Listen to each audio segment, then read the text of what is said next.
এই ভদ্রমহিলা আমার কাছে ওষুধ খাচ্ছেন গত 1 বছর থেকে। ইনি মাইগ্রেনে দীর্ঘদিন ধরে ভুগছিলেন।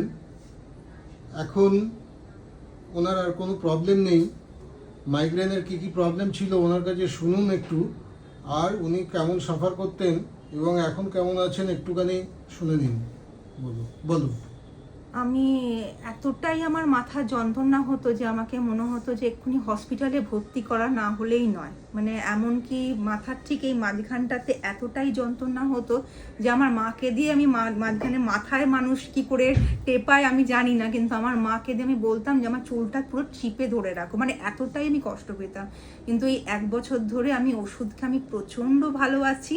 এখন একটা জিনিস হলে পারে সেটা কমতেও একটু সময় লাগে, মানে আমি একদমই বলবো না যে না আমার পুরো রিফ্রেশ হয়ে গেছে। কিছু কিছু সময় হয়তো আমি বেশি একটু টেনশন করে নেওয়ার ফলেই আমার এটা হয়, কিন্তু সেটা খুব রেয়ার। মানে ওটা আমি না ধরলেই নয় যাকে বলা হয়। আর এছাড়া আমার কোনো প্রবলেম নেই, আমি ভীষণ ভালো আছি। এখন তুমি একদম ফ্রি?